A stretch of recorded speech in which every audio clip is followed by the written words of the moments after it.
Halo teman-teman semua, apa kabar? Hari ini kita akan membahas satu film yang berjudul Spirited Away.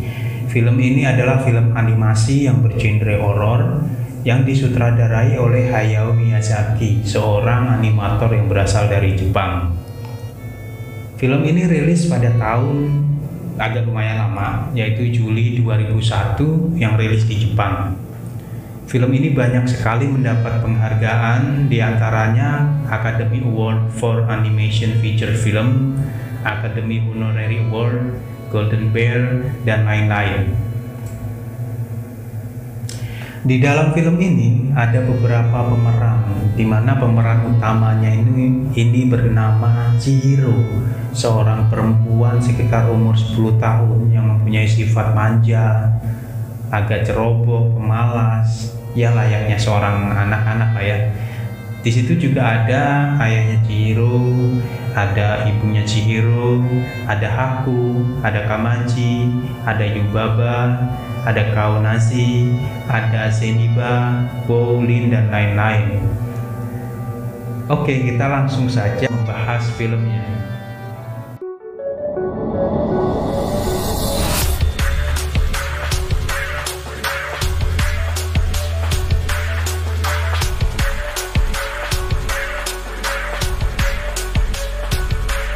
Di awal film ini memperlihatkan perjalanan Chihiro dan kedua orang tuanya menuju ke suatu tempat di mana mereka akan pindah dan tinggal di sana. Terlihat kedua orang tuanya sangat bersemangat dengan perjalanan itu, tetapi sebaliknya Chihiro terlihat sama sekali tidak bersemangat dengan perjalanan tersebut. Di dalam mobil dia hanya rebahan sambil menggenggam seikat bunga yang bertuliskan "Semoga beruntung Chihiro, sampai jumpa lagi". Ini sepertinya bunga yang dikasih temennya sebagai tanda perpisahan mungkin ya. Nah, Chihiro lebih suka dengan lingkungan sekolahan dan teman-teman lamanya. Tidak berselang lama, tiba-tiba bunga yang digenggam oleh Chihiro itu berubah menjadi layu. Terus jalannya yang dilalui mulai berubah terjal dan sedikit menanjak. Selain itu juga di luar pemandangannya terlihat beberapa kuil-kuil kecil dan patung yang menyeramkan sampai akhirnya mereka tiba di sebuah lorong seperti pintu masuk ke sebuah gedung. Kemudian mereka putuskan untuk masuk melalui lorong tersebut. Chihiro yang semula tidak mau masuk akhirnya berlari menyusul mereka. Sesampainya di ujung lorong terlihat bentangan rumput hijau yang sangat luas dan beberapa bangunan tua juga berdiri di sana. Ayah dan ibu Chihiro semakin penasaran dan terus berjalan. Chihiro pun terpaksa mengikuti mereka sambil menempel terus di lengan ibunya. Setelah menyeberangi sungai kecil yang berbatu dengan sedikit air, tiba-tiba tercium wangi masakan yang membuat ayahnya Chihiro semakin bersemangat untuk terus berjalan menghampiri sumber wangi makanan tersebut. Dan akhirnya mereka pun menemukan warung tersebut dengan berbagai masakan yang sudah tersaji di atas meja. Ayah dan ibu Chihiro mencoba memanggil si penjual, tetapi tidak muncul-muncul. Karena dipanggil penjualnya tidak kunjung datang, akhirnya ibu dan ayah Chihiro memutuskan untuk makan terlebih dahulu dan berencana akan membayar kemudian setelah selesai makan. Di belakang mereka terlihat Chihiro yang tidak mau gabung dengan ayah dan ibunya serta melarang mereka makan makanan tersebut, tapi sama sekali tidak dihiraukan oleh ayah dan ibunya. Sementara bapak dan ibunya makan, Chihiro pun memutuskan untuk berkeliling ke area tersebut untuk mencari tahu sebenarnya itu tempat apa gitu. Sampai dia berada di jembatan depan sebuah gedung atau bangunan. Chihiro dihampiri oleh seseorang. Seseorang itu bernama Haku. Dia menyuruh Chihiro untuk meninggalkan tempat tersebut sebelum hari mulai gelap. Setelah mendapatkan peringatan itu, Chihiro pun langsung kembali ke warung di mana ayah dan ibunya makan. Tetapi hari keburu gelap. Lampu-lampu lampion yang terdapat di semua warung mulai menyala. Sesampainya di warung, dia kaget melihat ayah dan ibunya yang sudah berubah menjadi babi yang sedang dipukuli oleh hantu penjaga warung. Sambil menangis dan ketakutan, Chihiro berlari menuju ke parkiran mobil. Tetapi jalan yang semula berupa padang rumput berubah menjadi genangan air seperti laut, dan terdapat juga kapal yang sedang berlayar menuju ke arah dia. Tubuh Chihiro pun berubah menjadi transparan dan tembus pandang. Dia pun berlari untuk bersembunyi sambil menangis. Tiba-tiba aku datang menghampiri dan memberikan dia sebutir pil atau obatnya supaya tubuhnya tidak menghilang di dunia itu. Aku pun membawa masuk ke sebuah gedung. Gedung itu adalah pemandian untuk para dewa. Dengan syarat Chihiro harus menahan nafas ketika melewati jembatan merah yang terdapat di gedung itu. Tidak lama kemudian, aku dan Chihiro sudah mulai melewati jembatan itu. Tetapi ketika di ujung jembatan, tiba-tiba muncul seekor kodok yang melompat ke arah muka Chihiro, sehingga dia pun kaget dan refleks menarik nafas. Karena kejadian itu, akhirnya penghuni tempat itu mengetahui kalau terdapat seorang manusia yang mencoba masuk ke gedung itu. Chihiro dibantu oleh aku langsung berlari untuk mencari persembunyian sambil menunggu keadaan kondusif. Di sana aku akan membantu Chihiro untuk ketemu kembali dengan ayah dan ibunya, serta bisa keluar dari tempat itu dengan selamat. Setelah kondisi mulai kondusif, aku menyuruh Chihiro untuk menuju ke tempat ketel uap. Ketel uap ini berfungsi untuk memanaskan air di pemandian tersebutnya, dan menemui orang yang bernama Kamaji. Nah, Kamaji ini adalah orang tua penjaga ketel uap itu. Nah, dan dia juga menyuruh untuk si Chihiro ini meminta pekerjaan ke Kamaji sambil mencari cara menyelamatkan ayah dan ibunya. Sesampainya di ruang ketel uap dan bertemu dengan Kamaji, kemudian ia meminta pekerjaan kepada Kamaji. Sambil bekerja, Kamaji pun menyampaikan tidak bisa menerima dia, tidak bisa memberikan pekerjaan kepada dia, meskipun Chihiro sudah memohon dan bersikeras di depan Kamaji. Kamaji pun menyarankan untuk meminta pekerjaan kepada Yubaba. Yubaba adalah nenek tua penyihir yang memimpin di tempat itu. Dengan dibantu Lin, salah satu pegawai di sana, dengan bersembunyi-sembunyi dia menemui Yubaba. Di hadapan Yubaba, Chihiro menyampaikan keinginannya untuk bekerja di sana, tetapi ditolak oleh Yubaba. Dengan permintaan yang sedikit memaksa dan diulang-ulang meskipun ditolak, akhirnya Yubaba pun menerima Chihiro untuk bekerja di sana. Dan Chihiro pun menandatangani surat kesepakatan atau surat kontrak. Salah satu kesepakatan adalah Chihiro harus mengganti nama menjadi Sen. Jadi panggilannya menjadi Sen.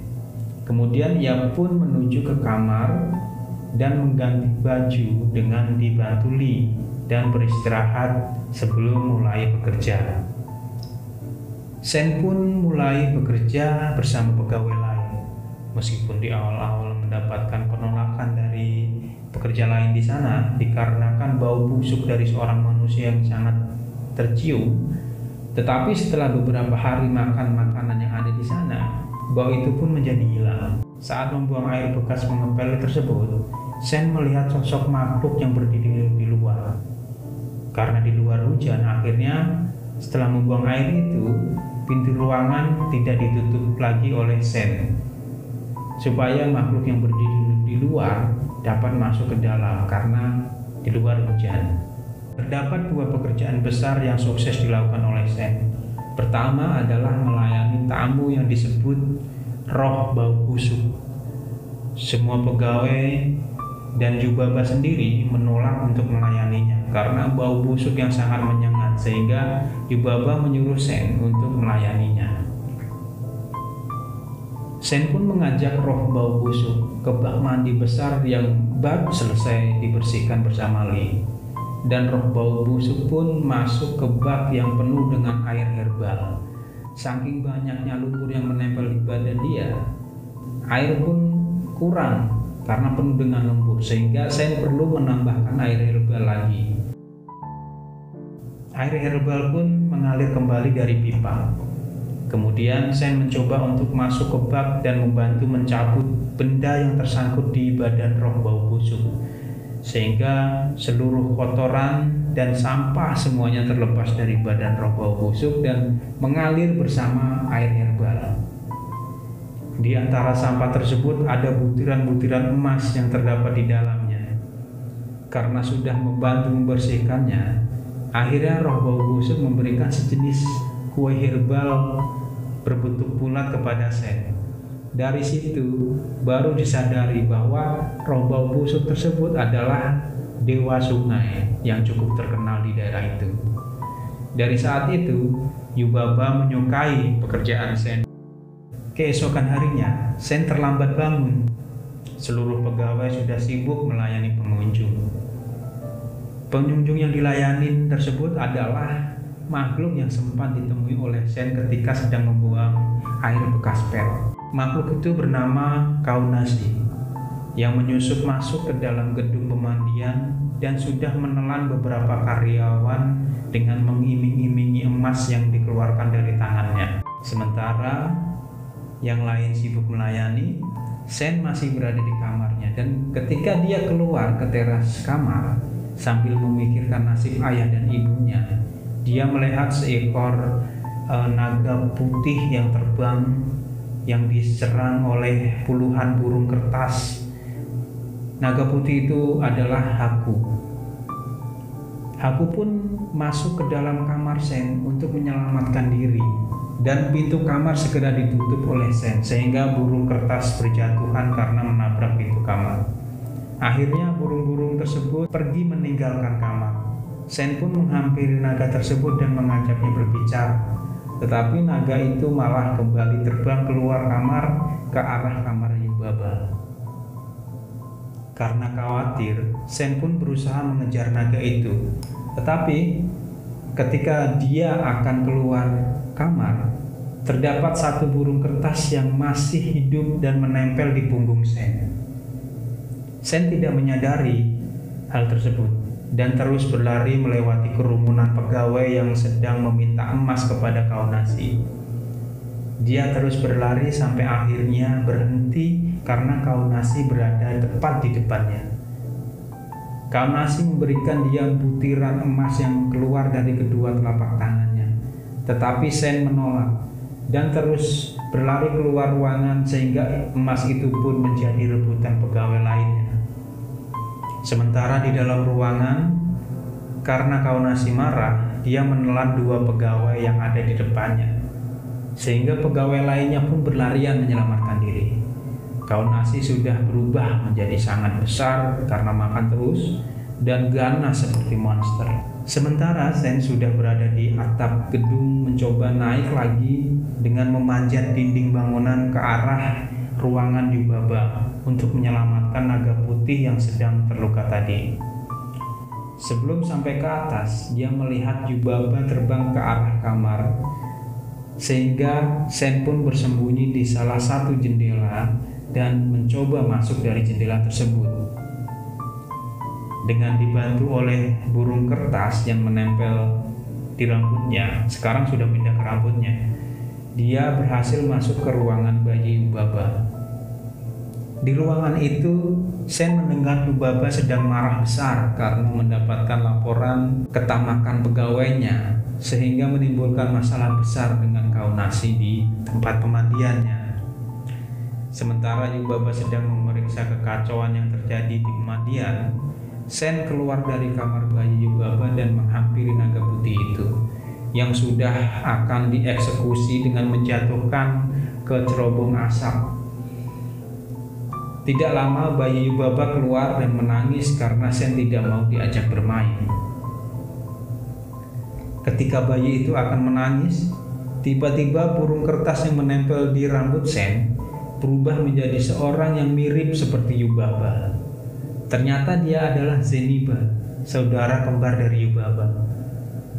Dia pun merubah bayi besar itu menjadi seekor tikus dengan sihirnya, merubah burung menjadi seekor lalat, dan merubah 3 makhluk yang berwujud kepala hijau menjadi bayi Yubaba dengan sihirnya. Setelah itu Zeniba juga mengincar naga putih itu karena dia telah mencuri segel berharga miliknya atas perintah Yubaba.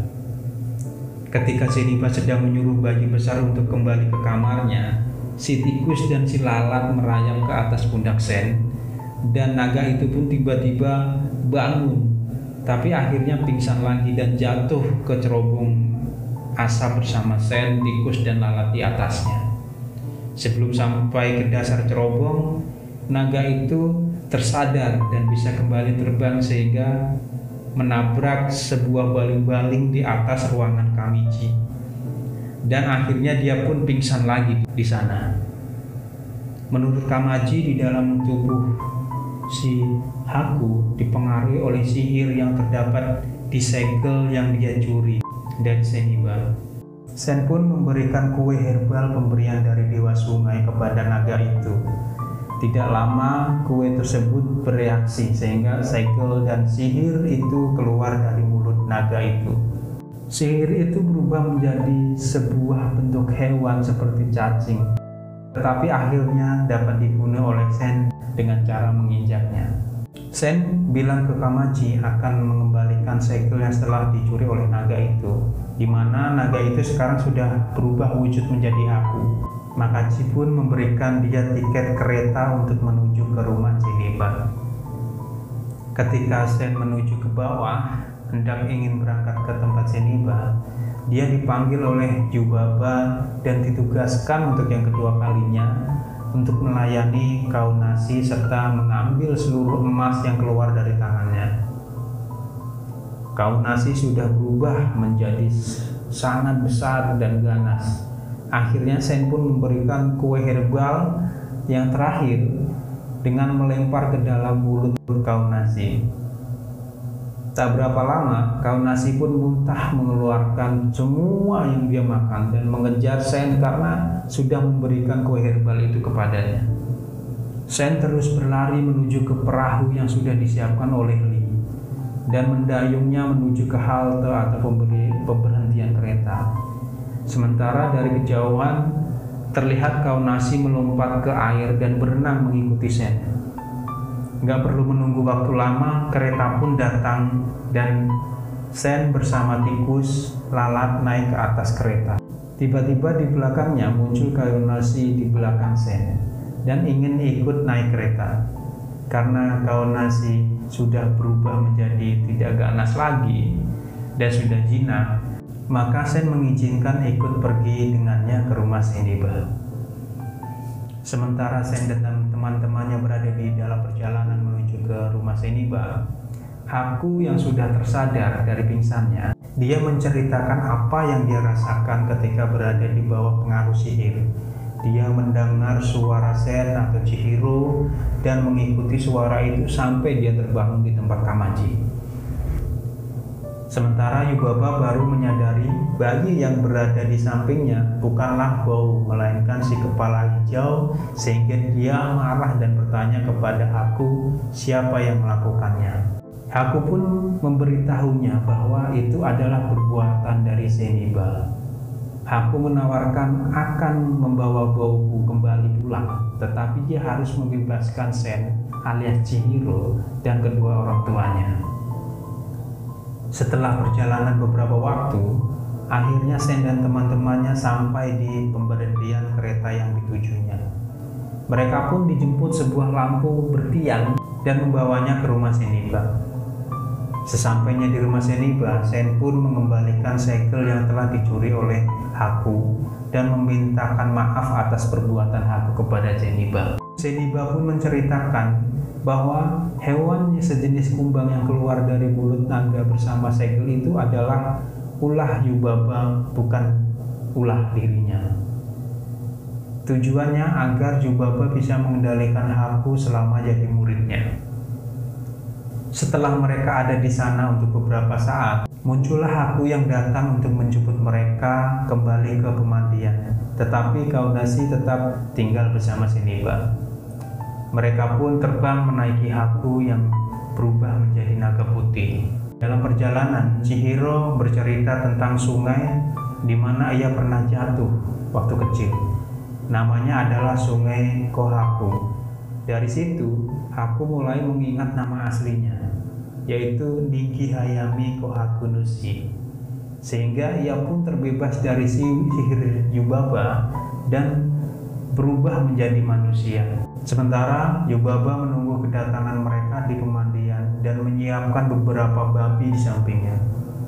Sesampainya di sana, tikus itu pun berubah menjadi Bow, yaitu bayi laki-lakinya. Haku menagih janji kepada Yubaba untuk mengembalikan Chihiro dan orang tuanya ke dunia manusia lagi. Bow yang juga bayi Yubaba membantu membujuk ibunya untuk membebaskan Chihiro. Yubaba pun menyuruh Chihiro untuk menebak di antara babi-babi yang sudah disiapkan apakah terdapat ayah dan ibunya. Dan dia hanya diberikan 1 kali tebakan saja. Chihiro pun mengamati. Setelah mengamati babi-babi itu, Chihiro pun menjawab kalau ayah dan ibunya tidak ada di sana. Dan jawaban itu pun benar, sehingga surat kontrak yang dipegang oleh Yubaba menghilang dan babi-babi tersebut berubah menjadi pegawai Yubaba. Akhirnya ditemani Haku, Chihiro pun kembali menemui ayah dan ibunya di tempat mobil di mana terparkir di awal. Haku dan Chihiro berjanji akan ketemu kembali di dunia manusia. Itu adalah cerita dari film yang berjudul Spirited Away. Film ini banyak sekali terdapat pesan moral, seperti yang pertama, di mana ada dewa sungai yang mandi pemandian itu. Dan terlihat setelah mandi terdapat banyak sekali sampah yang berserakan di situ. Yang kedua tercermin dari si Chihiro sendiri, dimana ketika dia ditawarkan segenggam emas oleh Kaunasi, dia tetap menolak. Dimana pesan moralnya adalah kita tidak boleh tamak atau tidak boleh serakah. Dan pesan moral yang terakhir menurut saya, ketika Chihiro dan Haku berjalan meninggalkan tempat tersebut, di mana Chihiro dilarang menoleh ke belakang. Artinya kita harus optimis menatap masa depan, tidak boleh menghiraukan masa lalu. Mungkin itu sedikit review atau alur cerita terkait film ini. Semoga teman-teman semuanya suka. Kalau suka, mohon dukungannya untuk like, subscribe, dan share. Terima kasih. Bye.